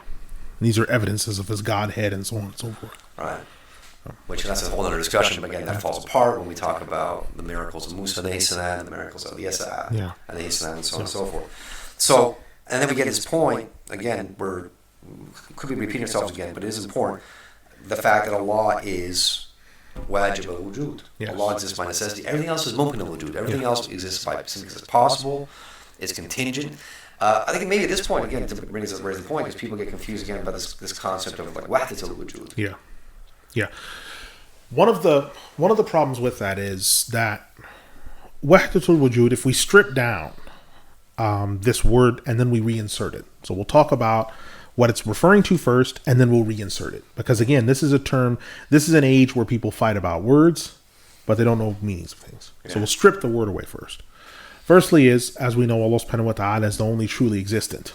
Al-Haq, Al-Hayyu Qayyum, right? The ever-living, self-sustaining, Al-Haq, right? The truth, the only truth. Yeah. So, understanding that, then the creation has a contingent existence. And the creation's contingent existence depends upon Allah subhanahu wa ta'ala. So, when someone says that they worship Allah as if they see Him, meaning that they can see through the creation, they can see past the creation. They know that this creation is not the end of all things. They know this creation is not a proof of reincarnation. It's not eternal. They know that. They know that the creation is not Allah subhanahu wa ta'ala. They know these things. So when someone talks about being fanat fillah, that they are annihilated in Allah subhanahu wa ta'ala, what they mean is they want their will to coincide with the things that He is most pleased with, which are the highest standards and principles of where the human being should be. And it's that where you get that hadith in al-Bukhari, I become the Abu which he sees, the foot which he steps with, the hand which he grasps with, right? All these types of things. That is, in essence, the core principle of wahdatul wujud. Nothing more, nothing less. Worshipping, that is another way of saying worshipping Allah as if you see Him. That hadith is in the Arabic Nawiyah. I recently translated a shot of that from the Wafi by Imam Mustafa Shatti. I could publish that hadith by itself. And so I hope that is clear for you. Because again, people think that wahdatul wujud, because people interpret that as like hulul. Yes. As in like divine indwelling. So yes, and it's like, no, the Lord, Allah subhanahu wa ta'ala, is ba'in. He is distinct. He is distinct from His creation. Doesn't resemble His creation. We understand that. He is distinct from them. There is the creation, then there is a creator. We don't believe that. So, but is it true that some Muslims, again, who go through this 15-year schooling system, that they kind of take on some of this hulul thinking? Yes, they believe this because that's coming from Protestantism. And when they find things that sound parallel to, that the Son of God did not find it a thing to be grasped after, that all the indwelling of deity dwelled in Him. They're like, okay, coming from that Christian background. Then when they come into Islam and they read from certain people that will call themselves Sufi masters, what sounds to be Idris Shah, William Chittick, people like this that interpret wahdatul wujud to mean the divine, al-indwelling, al-hulul. So then they jump and follow that. And if you look at these people, they're coming out of the Protestant experience from the perennialism and all that stuff. So there are Muslims that will get caught up in that and have to be very careful to go back to the original, before this term wahdatul wujud, because wahdatul wujud is perhaps, that expression is 300 plus years old. Wow. Before that discussion, before the use of this term, right? Whether you're talking about Ibn al-Arabi or Shaykh Abdul Qadir Jilani and everything else, people were talking about the fanat of Allah subhanahu wa ta'ala, where your will is in complete congruence with what He is pleased with and what He has willed. People were talking about that. That is wahdatul wujud. There's nothing more than that. Yeah. Because people have asked that question before. I've always said that He understands that Allah is the only one that truly exists. Yes. That's what it is. Yes, that's all it is. It's not you combining with the law's existence or anything like that. That's or saying, well, I've reached the point now to where I've been doing the spinning dhikr with the Mavlavis for long enough in which I no longer have to pray anymore because I am Allah. It's like, no, this is this is major kufr. But there's people that have pronounced this. Yeah. There's people who have said this. There's people in the past who said this and they were sentenced to death. Yeah. So people understand, when people understand this, we know that the people that would class themselves Sufi masters are in reality lying. Because the real people who explained these terms and broke down these terms intended nothing by them other than what was discussed. Yeah, here's another point I just want to go into as we wrap this up. We did have this discussion beforehand about the use of the brain. Wow. The use of the brain, and because I think, what is it, what they say now in modern science, they say that we only use, 5% of the neocortex or 7% neocortex. Yeah, so some scientists are saying that we're using very minuscule amounts of our brains compared to, what we could be using, right? We're not fulfilling our potential. Yeah, we're not fulfilling our greatest potential.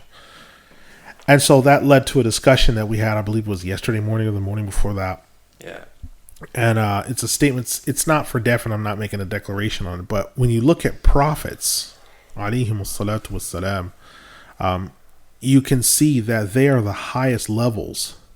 They're the highest level of what a human being can be. And an example of this is the Prophet sallallahu alaihi wasallam sleeping, because Aisha mentioned the hadith that's in Imam Muslim that he was sleeping at one point. The adhan for Fajr had been made. He prayed the 2 rak'ah before Fajr, laid down, and he was snoring.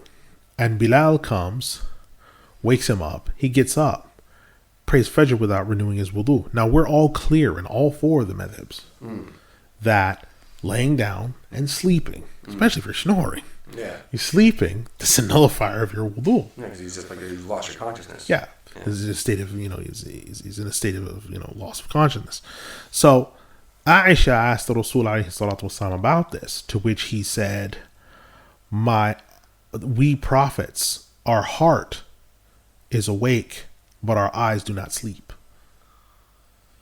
Which means that his eyes sleep, but his heart is awake. Excuse me, it's the other way around. So the eyes sleep, but the heart is awake. Meaning that there's never a time. And when you understand that, then it's like, okay, well, then what do dreams mean? And the Prophet ﷺ says all the dreams of the prophets are revelation.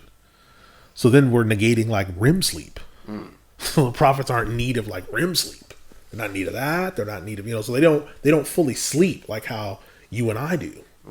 Because otherwise they'd be subject to the same ahkam al-wudu that we are. So they're using their body and their brain, right? We've already discussed that. Their blood is tahir, their urine and feces have a sweet smell, their sweat has a sweet smell, right? Human beings, our droppings have a smell, but it's anything but sweet, right? So when we understand all of this, it's like prophets are clearly using something of themselves, the capacity that they're reaching, the fullness of who they are is above and beyond anything that the rest of humanity is able to make sense of. And it's for that reason you can understand why they're met with so much opposition by their people, not just for calling to the Tawheed of Allah, but because of being exceptional to such a high degree. And then you get people who have slivers of that from the companions. And then you have the scholars that precede them. And it's come all the way down to the age, like every era. Although, as the Rasul ﷺ says that people are decreasing in stature and intellect, right? We still see these slivers of huge intellect and scintillating brilliance from scholars, the marja scholars that are able to come to a conclusion on something, to make the ijtihad, and to see into what the realities and conclusions are going to be of that thing. And say, okay, listen, if they do this, this is going to result from that. And my ruling to deal with both this and the thing to come is this. Yeah, I remember in our discussion about this before, and we talked about also that hadith in Sahih Muslim, Hudayb bin Yaman. Yes. Where he starts to ask these questions about the future. Yeah. And he says, because he said, people used to ask the Prophet about khair, and I asked about shar. Yes. And so now we're in khair with you. Yes. Will there be shar after this? Yeah. And then he actually got to the point where he's asking, okay, what if such and such fitna happens in the future? So, okay, well, he took the Khalifa and the people movement. And the body rule. And the Jama'ah. Yeah. And then he has the intelligence to ask, what if there is no Khalifa, no Jama'ah? Yeah. And then it says you have to stick to the what is it? So isolate yourself. Yeah, isolate yourself and protect your faith, even if you have to eat the bark of trees. Yeah. So people understand. Okay, that's what I have to do. But they had that intellect to understand. They were using their brain in a way that the common day-to-day people are just not using it. Yeah. And it's not saying that that the other people are idiots. It's just the capacity of what they're using, the capacity of the brain that they're using. It's just not the same. And we can demonstrate that on so many different levels. Yeah, because I remember when I first read that hadith by Hudayb bin Yaman a long time ago, because that just shocked me, because you see so many people nowadays, and again, I see this a lot from, spoken for Islam in the West, is they seem to treat the age we live in now, i.e. post-Khilaf, whether it isn't, no longer the Ottoman Empire, we don't have the Abbasids anymore, and so forth. They try to say, well, this is an age that has bewildered the scholars. And it's like, oh, well, what are you talking about? Yeah. It may be bewildered you, yeah. But this age that we're living in was spoken about. Yes. Like Hudayf al-Yaman clearly identified it in that hadith. Yeah. Imam Malik discussed these affairs. Yeah, and then the Prophet ﷺ responded to him. He didn't say, the Prophet ﷺ not say, that will never happen. Yeah. He said, when it does, this is what you do. Yeah. So, why are we so anxious or, I'm at a loss for words here, but why are despondent. Why are we so worried about it? Yeah, despondent, worried, when in actuality, we've been given the necessary, you have what are known as your emergency protocols. Yeah. When you've learned that, you've learned, okay, in a fire drill, I need to do this. Why? So when a real fire comes, yeah, okay, line up orderly by the door. There's smoke, get down on your hands and knees, crawl to the door. Find the nearest exit. That's it. So when you do these types of things and understand this, you can carry through. But what's happened is people said, well, no one knew this was coming. Yeah. It just sort of snuck up on the world. Yeah. It's like, no. And that's one of the things we've been talking about recently. We had this discussion how people seem to get so caught up in, newspaper / Twitter, because now Twitter's replaced newspaper, understanding the world. Yeah, newspaper prophecy. Yeah, you're not looking through the world of revelation, right? So you're looking at, oh, look, there's a statue of Ganesh now on the Arabian Peninsula. It's the end of time. Yes. Right? They call the hadith. It's happening. The prophecy's happening, right? Yeah. And it's like, well, no, these hadith that talk about idolatry, turning the Arabian Peninsula and so forth, that's for after the cool wind from Sham comes, and there are no more beliefs on the face of the earth and so forth, right? Yeah. So take it easy. Yeah, and work diligently, because the whole point of the prophecy, one of the things that sticks in that should stick in the mind of the Muslim, is the hadith in Imam Suyuti's Jami' al-Saghir, when the Rasul ﷺ said, if the hour should come and one of you is planting a sapling, let him finish planting it. Meaning, when you see these signs being prophesied, you shouldn't be shook or frozen with fear. You should be working during that time, being diligent, being steadfast, being focused, preparing. And that preparing might be, if you live in an area where you think you might be affected by crop shortages, that you have a storehouse and a pantry. If you live in an area where you have abundant water, but the water is seawater, you should have something in which you can desalinate the water. Yeah. If you're in an environment where actual Islam is at a dearth, you need to make sure that you have access to documents and people and things like that can fortify and enrich your faith so that you're not caught unaware. Right? This is not a time to be panicked. Yeah. It's a time, those markers are there for you to work diligently. A man that sees that the yellow light comes on for his gas tank does not pull over and fall into a frenzy. He looks for the nearest rest stop. Okay, I've got to get gasoline. Yeah. And then he paces himself as well. So he might slow, instead of doing 70 miles an hour, he might slow to like 55. Yeah. So he uses himself, because he doesn't want to use up all of what's in the reserve tank either. Yeah. So he's thinking, he's pacing himself. He's doing all this, okay, I've got to be careful. Right? And the same thing, Muslims, we have to pace ourselves. And as we see these actual signs fulfilled, we see the signs of revelation being fulfilled, then what we should start doing is, okay, I need to pace myself. What do I not know of my religion that I'm supposed to know of the Fardain things? Okay, I need to okay, I have a deadline then. So in the next 60 days, I need to make sure that I've learned all the ahkam of tahara. And I think that's doable. 60 days, I think, is doable. Every day for, say, 20 days. I think to learn all of your tahara is fairly easy. And it's like, okay, in the next 2 months, I need to study sifatul salah, like from cover to cover, to perfect it. So I can do it without looking at the book or whatever else. I can just carry it through and I know what I'm supposed to be doing. Then after that, sujudu sahu, right? Because that'll take you weeks because of the different things around it. Work on that. Then the nullifiers of salah, the dislike things in salah. Then, you start talking about your optional prayer. But, all in all, let's say if you put yourself on like a 4-month schedule, that will take you through your khams, your 5. Yeah. 4, 5, 6 months. Yeah. They take you through. Man, but whatever it is you're doing, like, whether you're translating books, you're memorizing stuff, you're studying stuff, you're recording podcasts like certain people I know,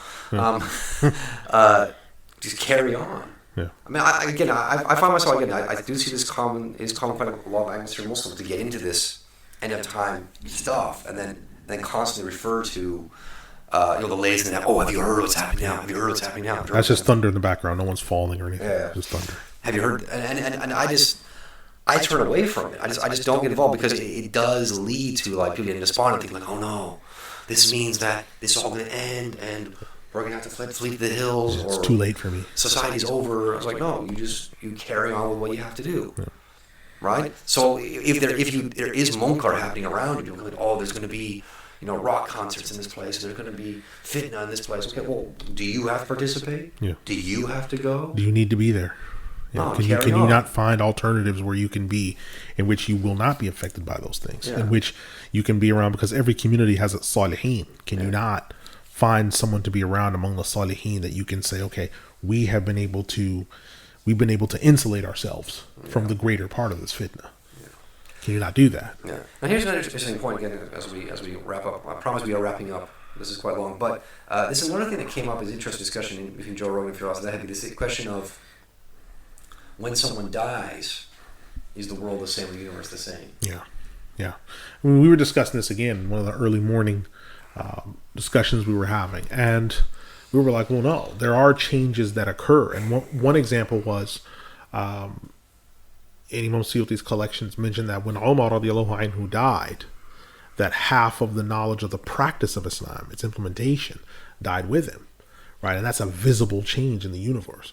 Or when the Rasul alayhi salatu wasalam, when he was born, when he was about to be born, at the time of his birth, the strength and power of the magicians was cut in half. It was decreased.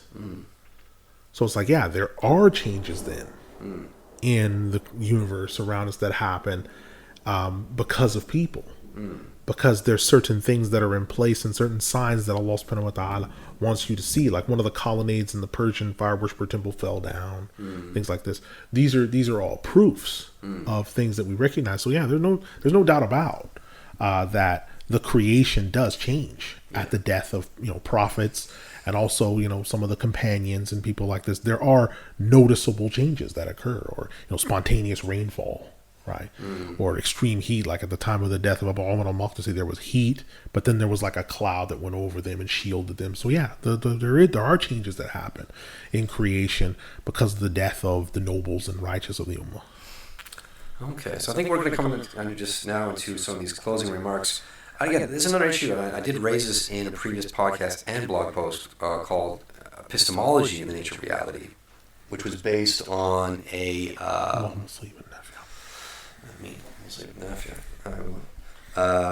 about, because some guy was asking me, when I lived in Morocco, most brothers used to ask me these questions. He used to love these philosophical things, and he said, how, kind of like the Descartes thing, like how do we know this is real? And some dreams are real and so forth. And the very simple answer, and again, we want to talk about defining reality, is like, well, I know that this is real because I'm going to be judged by it. I'm going to be asked about it. I'm going to take account for this. I'm not responsible for what I dream about, what I do in a dream. I'm not going to be asked about that. That's holograms. Or holograms. That's not going to be in my hisab on the day of judgment. But what I do here, in this wakeful state, whatever you want to call it, will be judged. And that's a good way of putting it. Like, we're not talking about the nature of reality. Yeah, it's real in the sense that you will be taken account for this. Yes. That's what you really did. Yes. You really did say and do those things. That's it. You acquire evil deeds through disobedience, and you acquire righteous deeds through obedience. And those are facts. Yeah. Those are facts. Yeah. Another point we have is free will and determinism. Do we want to go into that now, or could that be a separate? We can do a separate one, but I'd say the shortest way to put it, Muwafiq Qudam rahimahullah, in his Lum'at al-I'tiqad al-Hadi al-Sabil al-Rashad, I'd say the simplest way he put it was to say that Allah the Exalted does not impose upon anyone disobedience, and people, if they have ability, then they're responsible. So if somebody has ability, they're responsible. Well, yeah, but Allah subhanahu wa ta'ala has ordained everything and He's written everything down. Yes, that is true. And when a human being acts, he can't go outside of what Allah has willed. That's correct. That's true. Well, then where's our free will? Do you know everything that's in your account, what you can and can't do? No. Okay, that's your will. Yeah. Are you able to act? Yes. Then you're responsible. Yeah. You don't know everything? No. You're able to act? Yes. You're responsible. So now you're in the business of acquiring deeds through disobedience or acquiring righteous deeds through obedience. Okay. And that's the simplest way I can put it. Okay, so I think just for those who want to read, I will put up a link I have on my blog, discussion of Qada and the Qada al-Qadr from Imam Abu's book on theology. Yeah. I will link that up. The last thing here, I think, again, is a concluding point, is when you're looking at, again, the West and the Anglosphere and the way these quote-unquote scientists present themselves, is they get caught up with sophistry and materialism. Either they're hardcore materialism, there are hardcore materialists, or they go to the other side and they start talking about how do we know any of this is real? Yes. Is it all fake? This could just be a simulation, Exactly. or a simulation within a simulation of a simulation. Yeah, this is again what Firas and Joe Rogan were talking about. Yeah. Whereas we're actually in the middle somewhere. Yeah. So the middle path is, well, it's not real in the sense of Allah subhanahu wa ta'ala's realness. It's not absolute. But it is real in the sense that it is not a mirage. It is not fake. It is not something that's being done to mock or jeer or make fun of you or anything else. This is here. This is your life. لِيَبْلُوَكُمْ أَيُّكُمْ أَحْسَنُ عَمَلًا, so that you will be judged on the principle of those who are the best among the believers are the best and most perfect in deeds and righteous conduct and judgment. Right? So this world is real, but it is not all the only world there is. So we are not sophists. The creation is real. We can see it. We can follow its movements. We can examine it. We can chart it. And we can see patterns and things in it that tell us that it's real. On the other end of it, though, we're not dialectical materialists, because we don't say the world that we can see with our five senses is all that there is. No, that's not true. Because the Rasul alayhi salatu wasalam went outside of creation and went into the akhirah. And he was able to enter into the paradise and see colors he had never seen the like of, what eyes had never seen, what hearts had never perceived, what ears had never heard. He was able to see all these things. It was above his ability. He explained that he saw colors he cannot describe. So that makes you understand in a real sense that there's a world outside of the one that we perceive. Well, alhamdulillah. So before we finish up here, again, people are welcome to leave comments and questions below the video. So before we finish out, could you please give some details about how to get in touch with you, or let us know about any current projects, upcoming projects, books?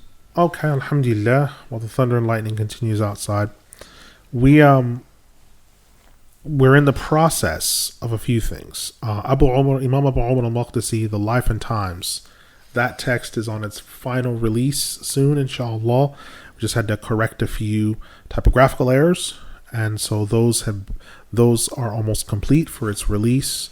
The second edition of the Divine Text is due out in the next few weeks.